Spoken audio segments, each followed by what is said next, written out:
Good morning masters. Welcome to spiritual science YouTube channel. ఈ series of ఆడియోస్లో మనం హనుమంతుల వారు బోధిస్తున్న ఇమ్మోర్టల్ టాక్స్ అనే గ్రంథం నుండి స్ట్రింగ్స్ ఆఫ్ టైమ్ అనే చాప్టర్ని మనం స్వాధ్యాయం చేసుకుంటున్నాం.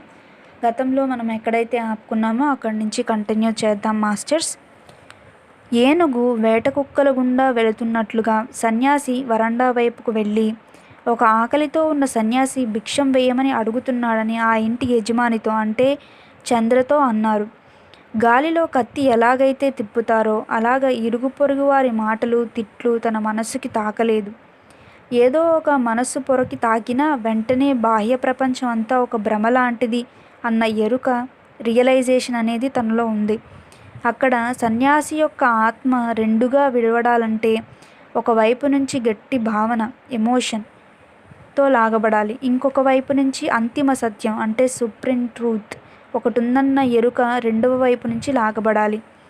తాడులాంటి తన గట్టి భావనలు, స్ట్రాంగ్ ఎమోషన్స్ మాయవైపు లాగబడితే నిజమైన అంతిమ సత్యం దానికి ఆపోజిట్ డైరెక్షన్లో లాగబడుతుంది.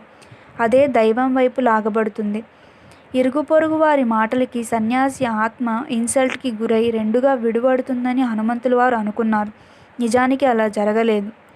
సన్యాసి వరండాలోకి రాకముందు ఆ ఇంటికి ప్రాంగణంలో కుడివైపుకి దృష్టి సారించాడు. అక్కడ అంతా నిర్మానుష్యంగా ఉంది. ఆ ప్రదేశంలో ఎవరో మసగ్గా అక్కడ కనిపించారు.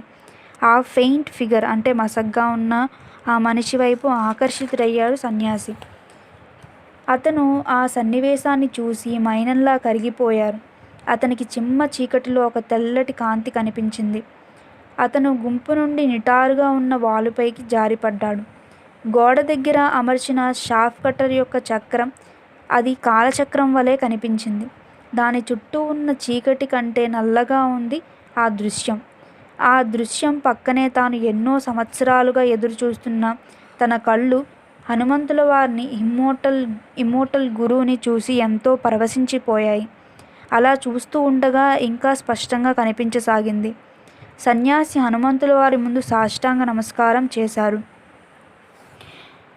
ఓ సన్యాసి, ఈ మంత్రవిద్యను ఆపు.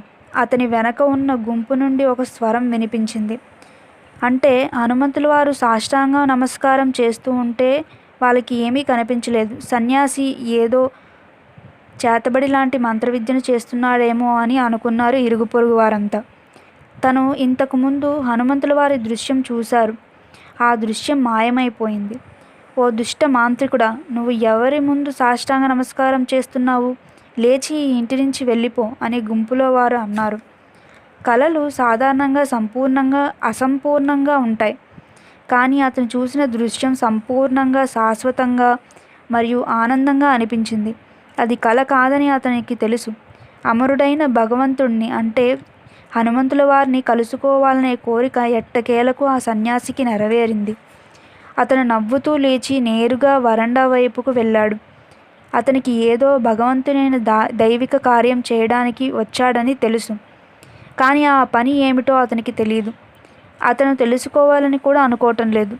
ఒకవేళ తన కాళ్ళు మృత్యు కుహరంలోకి లాగబడితే సంతోషంగా వెళ్ళడానికి సిద్ధంగా ఉన్నాడు ఆ సన్యాసి.